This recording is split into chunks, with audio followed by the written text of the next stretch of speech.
Congresso não aprovou, mas o presidente Sarney renovou a medida provisória que extingue ministérios, entre eles o Ministério da Ciência e Tecnologia. Com isso, serão mais 30 dias para que o Congresso volte a examinar a medida do governo e decida, afinal, se o Brasil terá ou não ministério específico para coordenar a política de desenvolvimento científico e tecnológico no país.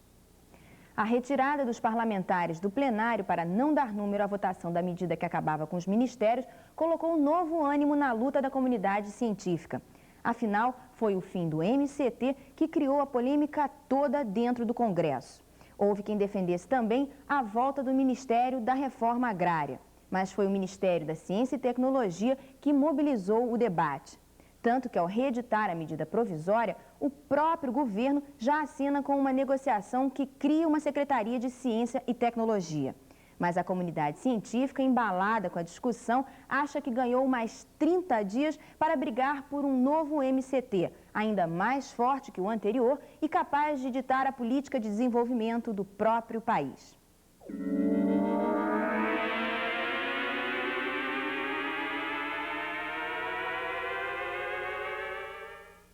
Por trás de toda essa discussão sobre a importância do Ministério de Ciência e Tecnologia está uma questão: o modelo de desenvolvimento que a gente deve ter. Que modelo de desenvolvimento tecnológico? O professor João Paulo Almeida Magalhães vai poder nos contar que tipo de modelos, numa definição que ele criou, a gente poderia ter e como encaixar o Brasil nisso. Professor, que modelos existem? Bem, na verdade, a questão da tecnologia, que é sempre importante na economia moderna, ela vai ter maior ou menor importância conforme o chamado modelo, ou seja, a forma pela qual se leva adiante o desenvolvimento econômico. Na verdade, nós podemos dizer que há três modelos básicos. Há um modelo de uma economia autossuficiente. É um modelo, por exemplo, da União Soviética.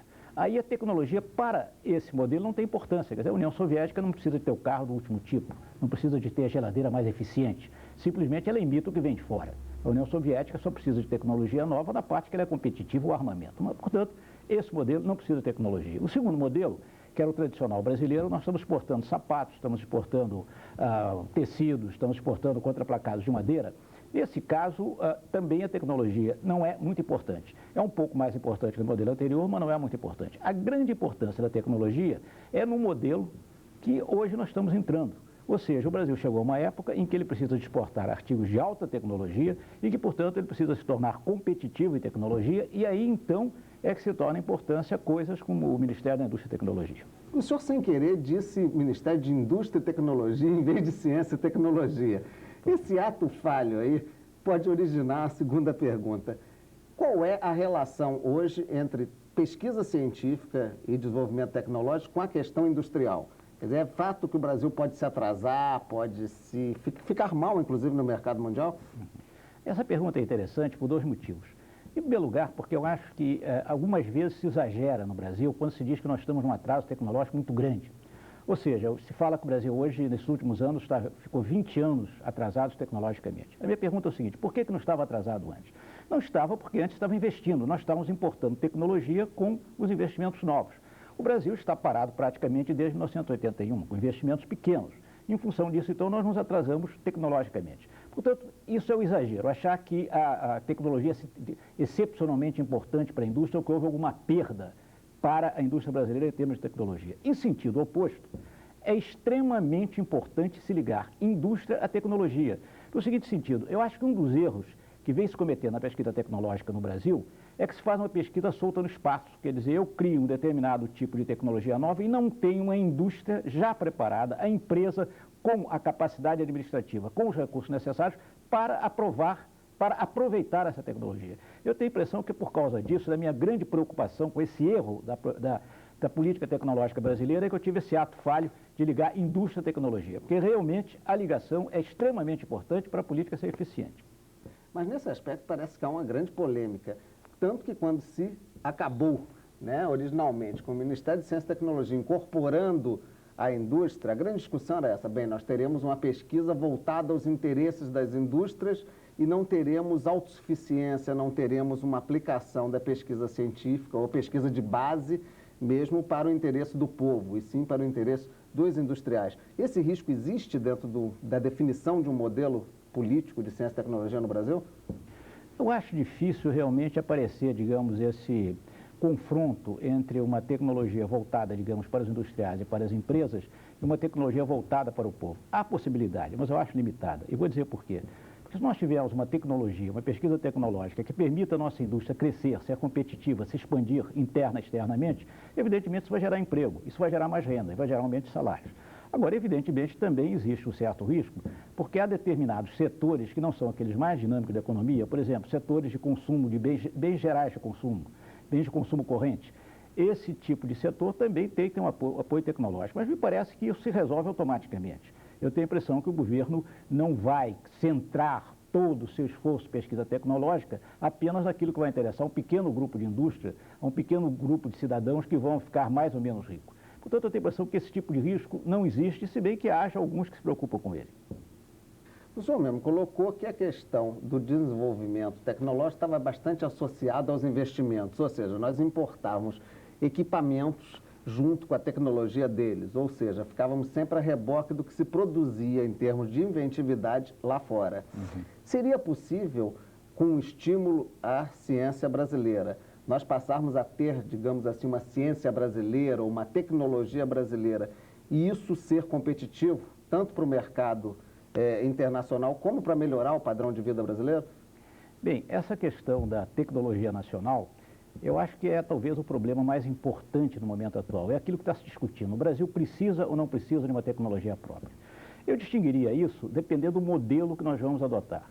Eu acho que hoje o Brasil está praticamente obrigado a adotar um modelo em que ele crie uma tecnologia própria e competitiva internacionalmente. Eu digo isso porque, repare, nós temos no Brasil e na América Latina, de maneira geral, que segue o nosso modelo de desenvolvimento, nós temos economias que estão estagnadas há praticamente 10 anos. Nós temos nos países Coreia do Sul, Formosa, Singapura, etc., os chamados tigres asiáticos, nós temos uma situação na qual esses países estão crescendo com uma rapidez enorme e tudo isso baseado numa tecnologia avançada.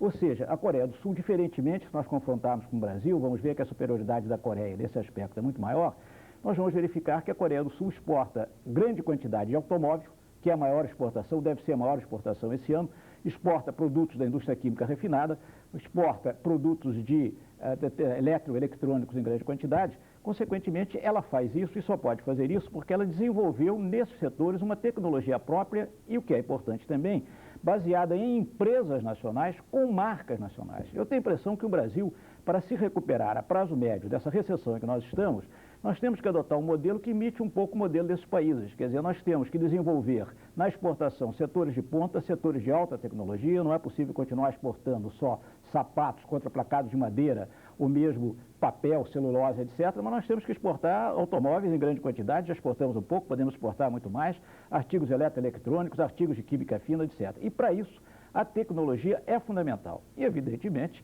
se nós chegarmos a esse avanço tecnológico dentro de um modelo baseado em exportações refinadas tipo Coreia do Sul, isso vai se repetir no mercado interno, que evidentemente terá condições também de absorver uma tecnologia mais refinada, mais avançada, porque teremos um poder aquisitivo bem maior do que tínhamos antes. Aí nesse aspecto entra a própria questão da relação com o capital internacional. É a questão da reserva de mercado, por exemplo. Quer dizer, ser competitivo pode ser chupar alguma coisa do oponente do ponto de vista, né, de embate comercial e criar algo novo. É o caso da Coreia, dos tigres asiáticos. No caso brasileiro, como é que você analisa essa questão da reserva de mercado, das EPEs, por exemplo? Muita gente diz que abrindo as EPEs vai ser uma abertura para acabar com o mercado especial de informática. Ele é importante para o desenvolvimento? Bem, eu vou me concentrar num aspecto a que você se referiu, que eu acho muito importante, que é o aspecto das EPEs. Na verdade, repare, a Coreia do Sul e os países asiáticos de maneira geral, os tigres asiáticos, para eles foi muito importante as chamadas plataformas exportadoras, que representam um pouco o modelo das EPEs. Agora, repare o seguinte, as EPEs na Coreia do Sul, ou as plataformas exportadoras desses países, os tigres asiáticos, representou o primeiro passo no processo de desenvolvimento. Enquanto esses países criavam as suas plataformas exportadoras, nós na América Latina, que tínhamos mercados internos maiores, nós estávamos simplesmente promovendo uma substituição de importações. Quer dizer, nós, com a substituição de importações, eles, com as plataformas exportadoras, chegamos a um certo patamar de desenvolvimento que nos permite, então, ir além, nos permite, então, talvez criar tecnologia própria competitiva nos mercados internacionais, etc. O que me parece com as EPEs é que nós estamos tentando imitar um passo que existiu nesses tigres asiáticos no passado. O Brasil já ultrapassou essa fase. Uma das razões básicas das plataformas exportadoras eram os salários extremamente baixos. Ora, esses salários extremamente baixos, hoje, segundo a literatura internacional, existem na Tailândia. O salário da Tailândia é muito menor mesmo que o salário do Nordeste. Consequentemente, as EPEs no Brasil já são uma coisa discutível. Agora, na verdade, a grande objeção que se faz das EPEs é que elas, em princípio, seriam voltadas para as exportações, como elas dificilmente conseguirão exportar em grande quantidade. Porque, como eu disse, a fase das EPEs que o Brasil poderia ter utilizado está ultrapassada. O grande risco é que elas voltem a sua produção para o mercado interno. Então, como as EPEs teriam possivelmente uma penetração de empresas estrangeiras, ou joint ventures, ou pelo menos uma tecnologia estrangeira, nós teríamos, então, facilitado uma entrada desse tipo de capital e tecnologia no mercado interno, combatendo aquela indústria que já existe no Brasil. Eu acho que essa é que é a grande objeção e é o grande risco das EPEs no Brasil. Por fim, professor, mais do que a existência de um Ministério de Ciência e Tecnologia, que o senhor, inclusive, defende, qual seria o plano que deveríamos ter, ou o modelo que nós devemos ter na sua concepção para desenvolver a ciência e tecnologia no país? Como eu disse anteriormente, para se ter uma tecnologia, um programa tecnológico eficiente, é necessário que haja, ao lado da pesquisa tecnológica, empresas que possam receber esse produto final e possam utilizar esse produto final. Ora, o que falta no Brasil é exatamente isso. Quer dizer, na Coreia do Sul, em função do modelo, do tipo de desenvolvimento que ela teve, surgiram empresas nacionais com marcas próprias que puderam aproveitar uma tecnologia moderna. Empresas de grande porte, como, por exemplo, a empresa coreana exportadora de automóveis. No Brasil, essas empresas não existem. Então, a meu ver, um programa tecnológico para o Brasil, um programa de refinamento tecnológico, um programa de pesquisa tecnológica, devia ter duas pernas. Uma perna é a pesquisa tecnológica propriamente orientada pelo governo para setores em que nós desejássemos aumentar as nossas exportações, que desejássemos aumentar a nossa eficiência. E, em segundo lugar, empresas nacionais, com marcas nacionais, para aproveitar essa tecnologia, inclusive exportando. Porque a exportação, no caso, é indispensável até para amortizar os gastos em tecnologia. Portanto, para mim, um programa de pesquisa tecnológica no Brasil tem que ser um programa duplo, um programa de desenvolvimento de empresas nacionais em setores de alta tecnologia, empresas grandes, competitivas e, ao mesmo tempo, a criação de técnicas que essas empresas possam aproveitar. E isso, no caso, atenderia aos interesses do povo? Haveria melhoria de vida para o povo? Eu acho que sim, pelo seguinte, por dois motivos. Em primeiro lugar, quando se fala em indústrias de alta tecnologia, existe a restrição de que essas indústrias, via de regra, absorvem pouca mão de obra. Ora, na verdade, existem estudos que mostram que se a absorção de mão de obra direta é pequena, a absorção indireta é muito grande. Consequentemente, elas não têm propriamente esse defeito. E, em segundo lugar, se esse é o tipo de modelo que proporciona ao Brasil um desenvolvimento mais acelerado, ele necessariamente beneficiará toda a população brasileira, evidentemente, se o governo fizer concomitantemente um programa social para distribuir os ganhos dessa indústria. Não pode ser um modelo concentrador como nós temos hoje no Brasil. Quer dizer, esse modelo, para beneficiar a todos, tem que vir acompanhado de um programa social de divisão do bolo. Mas com essa restrição, eu tenho a impressão que esse meu modelo poderá ser satisfatório para todas as partes, para todas as camadas sociais do Brasil.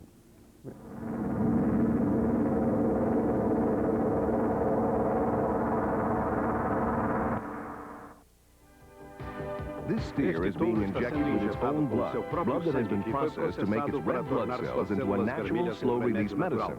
Developed by a biochemist who works for the United States government, this blood encapsulation process will increase the effectiveness of drugs in the treatment of both animals and humans. Demonstramos que a droga administrada em forma encapsulada era tão eficaz quanto o método normal, sendo que é eficaz com apenas 1/10 de sua concentração.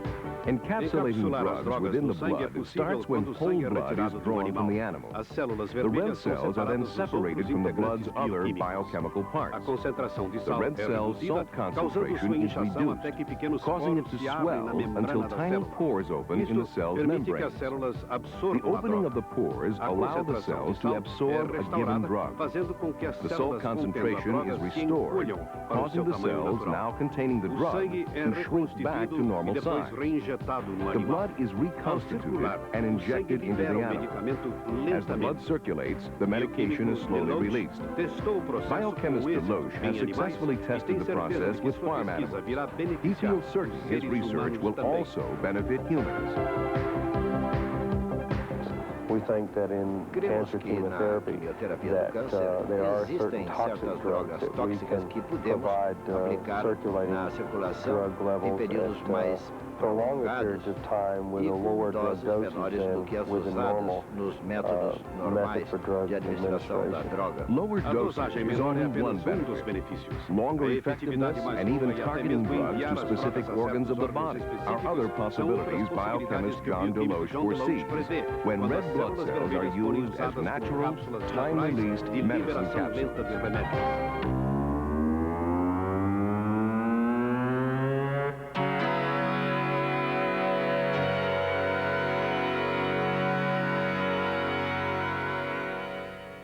Mais um novo trabalho para a nossa série de vinhetas e anúncios feitos por computador. Dessa vez, vamos mostrar a produção de uma empresa nova-iorquina que tem um nome bem sugestivo, The Fantastic Animation Machine. Para fazer a vinheta, eles usaram o Super Mini Unix. Confira se é ou não fantástico.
Happy birthday to love.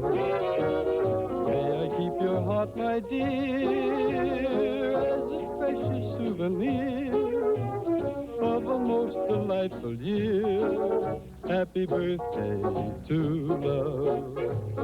Like a birthday candlelight, my memory burns to the thrill of that first night. Happy return. In the same romantic way.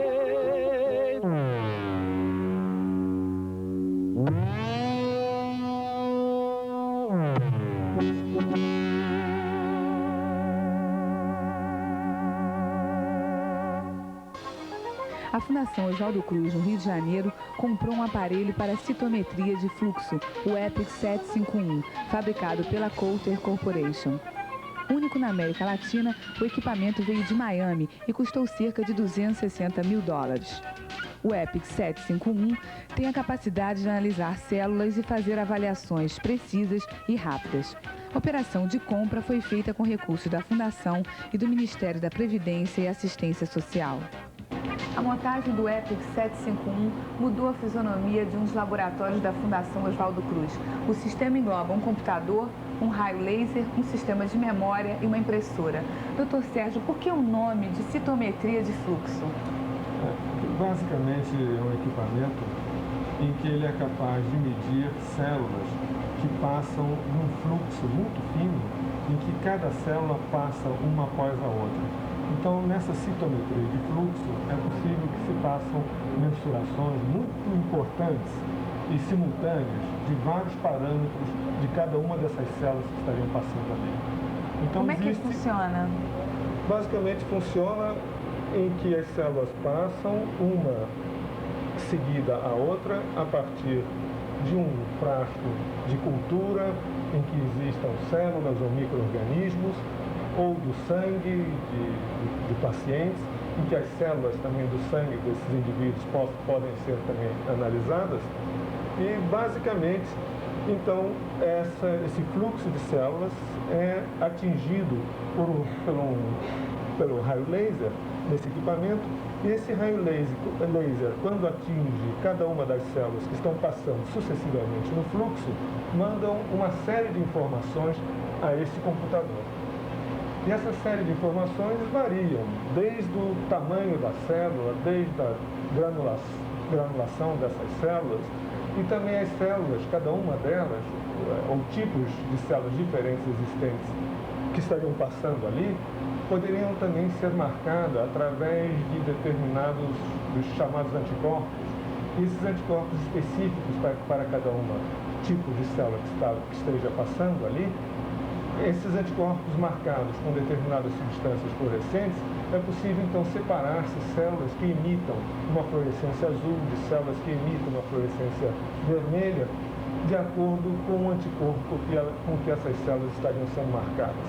Então, com isso, permite uma análise muito precisa e muito rápida também de inúmeros parâmetros, desde tamanho, densidade da célula, granulações e também a parede, componentes da parede, moléculas que possam estar sendo ligadas por determinados tipos de anticorpos, e permite, então, uma coloração diferente nessa parede dessa célula e permite, então, analisar também componentes de parede celular.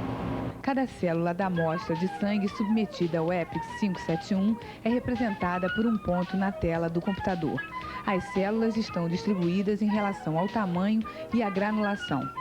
Essa configuração que aparece aí indica que as células são pequenas e pouco densas. Pode-se estudar toda a população, uma parte dela e até fazer uma análise tridimensional. A análise diferenciada de um grupo de células do sangue de um paciente pode contribuir para a avaliação clínica, principalmente dos quadros imunológicos. Doutor, no caso da AIDS, de que maneira a utilização do equipamento pode ajudar? No caso da AIDS, o equipamento não ajuda para o diagnóstico da AIDS, mas ele ajuda muito em termos de avaliar a maior ou menor gravidade do quadro que o paciente pode apresentar. Porque o vírus do AIDS, ele atinge principalmente, basicamente, as chamadas células T auxiliadoras no sangue. E essas células T são muito importantes para providenciar a resposta imune. Se nos pacientes graves, o número dessas células T auxiliadoras é muito baixo. Então, esse equipamento, podendo analisar com rapidez a percentagem, o percentual dessas células existentes, ele pode dizer se o número de células T auxiliadoras está maior ou se está menor. Quais seriam as outras aplicações do EPIC? Além nos quadros imunológicos, aplicações práticas assim, em medicina humana, se pode pensar que ele é muito útil também para estudar pacientes com leucemias. Os quadros leucêmicos, as células brancas, glóbulos brancos, alguns tipos de células sanguíneas, estão alteradas e se pode avaliar também com bastante acurácia, com bastante precisão, o número de células cancerígenas que esses pacientes estariam apresentando. Com isso, novamente, se pode avaliar o quadro mais grave ou menos grave de uma leucemia. Agora, o mais importante é que os cientistas de todo o Brasil podem utilizar esse equipamento. Como é que eles devem proceder? Aqueles grupos que tiverem necessidade, estiverem pensando, estiverem com projeto de utilizar o EPIX podem entrar em contato diretamente conosco aqui no Instituto Oswaldo Cruz e do dia 20 ao dia 25 de cada mês fazemos uma análise, essa comissão faz uma análise dos projetos de trabalho para o EPIX. E se analisa então a prioridade, que grupos devem ser utilizados em termos de prioridade, mesmo fora do Rio de Janeiro, para que se possa então dar uma melhor utilidade a esse equipamento.